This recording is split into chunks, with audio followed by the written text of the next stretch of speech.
Hey folks, quick video for you today on oblique training. This is a little tidbit that I think will help you a lot, not just for obliques, but any kind of ab training and any training in general, which is that the typical oblique strategy is to do some kind of rotation, which is great. The obliques, they function to turn our trunk.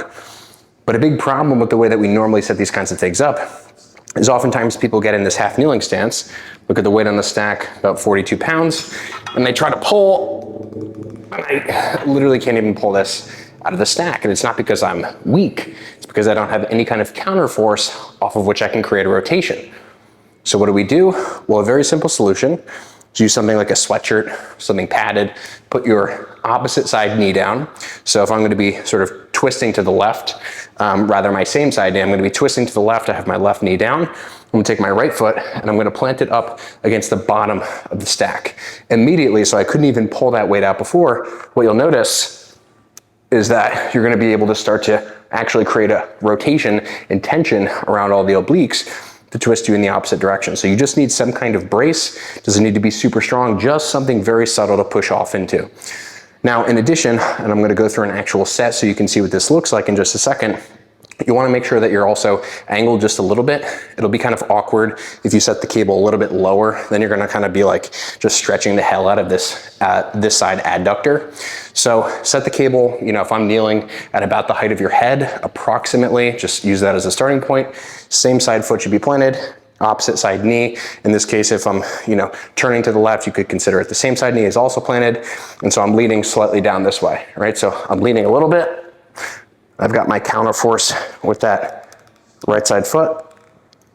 And then I'm making sure that as I get to this end range, I'm keeping my arms as straight as possible, right? And you'll really feel that if you do that, you'll twist like a towel and all of your obliques are just gonna be torched. Another thing you'll notice is that the cable gets really, really close to me in the end and then moves farther and farther and farther away. Closer, farther away.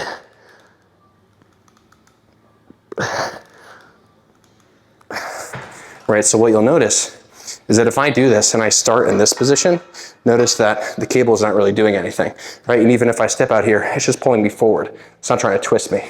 So you want to set up so that the cable is kind of over here, 90 degrees, or it's sort of in line with your stance leg, your stabilizing leg, so that when you get to this position, it's really pulling you in that direction.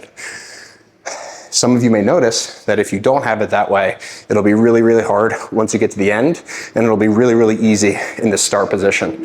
Neither is necessarily better or worse, but what I would say is if you're gonna do that really shortened emphasis thing, so I'll do an example of it, where you are just making it really hard right here, then you'll probably need to lighten the load. Again, notice the cable is far from me, moving closer, far from me. Whereas before what I was doing was I was turned away from the cable, so it's far from me here, and then it gets closer to me at the end. So try out both, see which one you like better, but in either case, make sure that you're not just doing this weird half kneeling thing out here in space. Make sure that you actually have a counter force, and make sure that you can actually push off of that counter force as you go through the rotation. Let me know if you all like this motion.